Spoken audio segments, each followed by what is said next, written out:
अब मैं आपके लिए लेकर आ गया हूं एक्सरसाइज 8.1 का पहला क्वेश्चन। अब देखो पहला क्वेश्चन आपको इंट्रो मतलब पार्ट फर्स्ट और सेकंड मैंने जो कि अपलोड कर दी वीडियो जाके देख लो, क्योंकि वो नहीं देखोगे तो ये नहीं समझ आएगा। तो देखो आज मैं आपको बताने वाला हूँ डायगोनल जो भी है। अब देखो यहाँ पर एक चीज होती है, मतलब दो वे निकलता है, एक होता है शो, एक होता है इफ।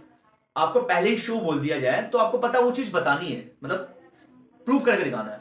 अब यहाँ पर पहले इफ बोल दिया, इफ का मतलब क्या है, आपको ये दिया हुआ है इफ द डायगोनल्स। अब डायगोनल्स का मतलब क्या होता है सर बता दो। डायगोनल्स का मतलब सिंपल बात है, कोई क्वाड्रिलेटरल है उसके बीच में लाइनें हैं, वो डायगोनल्स है, एसी और बीडी वाली ऑफ पैलोग्राम। अब पैलोग्राम क्या होता है भाई? पैलोग्राम का मतलब जिसकी both pair of opposite sides are equal हो, मतलब ऐसा क्वाड्रिलेटरल जिसमें बोथ पेयर आमने सामने की साइडें जो है वो पैरेलल हो, वो हमारा इक्वल भी हो, वो हमारा क्या होता है? वो हमारा पैलोग्राम होता है। आर इक्वल है देन शो करो भाई रेक्टेंगल। अब रेक्टेंगल बनाना है, पैलोग्राम को रेक्टेंगल बनाए, कैसे बनाएंगे? रेक्टेंगल का मतलब जिसका एक एंगल तो 90 डिग्री हो ना भाई, और डायगोनल्स भी और डायगोनल्स भी इक्वल है ना।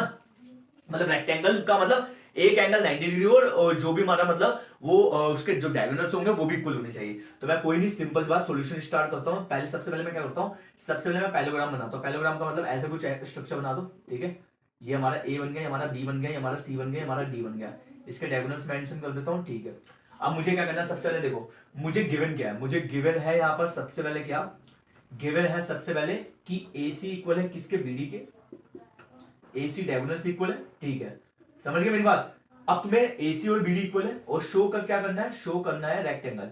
मतलब रेक्टेंगल का मतलब angle A equal to angle B equal to angle C equal to angle D 90 degree बना दो तो बात खत्म। और डायगोनल सिंपल बात है, इसमें तुम्हारे को देखो, इसमें एक चीज तो तुम्हें दे दी गई है, पैलोग्राम है ना, पैलोग्राम में एक चीज तो बात होती है। रेक्टेंगल का मतलब है, देखो पहले से इसने बोला डायगोनल्स पैलोग्राम के इक्वल दे दिए गए, तो कोई दिक्कत नहीं, ठीक है। तो शो क्या करना है, ये करना है, तो हम करते हैं आगे सॉल्व कैसे। दो ट्रायंगल ले लेते पहले, सबसे पहले दो ट्रायंगल मतलब ABD and triangle ABD and triangle ABC, जिसमें दोनों ट्रायंगल में क्या खासियत भाई? एबी एबी आ रहा है, एबी एबी कॉमन हो गया, एबी एबी कॉमन। दूसरी बात, अब देखो दूसरी बात से अच्छा एक काम कर लेते हैं क्या, यहां पर देखो दो चीजें तो दी हुई है, एसी और बीडी हमारे को दिया हुआ इक्वल, गिवन दे दिया, एबी भी हमारे पास क्या हो गया? कॉमन हो गया। तीसरी चीज क्या करे भाई?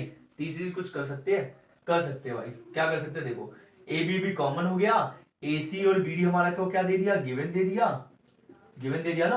और तीसरी चीज क्या कर सकते हैं, मैंने बताई थी पैरेललोग्राम की खासियत, सामने सामने। हमने जब ट्रायंगल ही ऐसा लिया है और ऐसे ही लिया है तो इसके सामने सामने साइड है। ए बी इक्वल है किसके? सीडी के। अपोजिट साइड्स और parallelogram, opposite sides of parallelogram. Parallelogram को ऐसे दिखा दिया करो बस। तीन चीजें मिल गई, तीन चीजें मिल गई, तो triangle A B D congruent है ट्रायंगल किसके? ए बी सी के। कारण के मतलब लिख देंगे एस एस एस, ठीक है। और जिसके कारण हम लिख सकते हैं कि अभी देखो, अभी हमारे को प्रूव नहीं हुआ भाई, इतना पहले राइट डाउन कर लो, सही से रहेगा, ठीक है। इसका पहले राइट डाउन देखो, इसी के साथ हमने इसको कॉन्ग्रुएंट प्रूव कर दिया है कि ट्रायंगल ए बी डी है जो हमने लिया था एबीडी, और कॉन्ग्रुएंट है ट्रायंगल एबीसी के। इसी के साथ हमने क्या कर दिया, एंगल ए जो है ना एंगल बी के मतलब इक्वल प्रूफ कर दिया, angle A equal to angle B, simplicity, ठीक है, ठीक है, समझ रहे हो ना। तो यहां पर हमारे को एंगल ए और एंगल बी मिल चुका है। हम क्या कर सकते हैं देखो, मुझे पता है जब ये दोनों इक्वल है तो मैं लिख सकता हूँ एंगल ए प्लस में angle B equal to 90 degree, sorry 180 degree. Co interior angle, या तो को इंटीरियर एंगल लिख दो या तो सेम साइड ऑफ ट्रांसवर्सल और सप्लीमेंट्री लिख दो, जो लिखना है। को इंटीरियर, को इंटीरियर एंगल। अब मुझे पता है कि एंगल ए और एंगल बी, यदि मैं एंगल ए रहने दे रहा हूँ, एंगल बी भी मतलब दोनों इक्वल है ना, तो एंगल ए लिख देता हूँ, क्या दिक्कत है? 180, तो 2 एंगल ए इक्वल टू 180, तो angle A equal to 180 upon में 2, तो कट कर दो, कितना हो जाएगा? 90 डिग्री। तो इससे पता चल गया एंगल ए और angle B, angle C, angle D similar वैसे ही होगा ना, सारा कुछ 90 डिग्री बन जाएगा, ठीक है।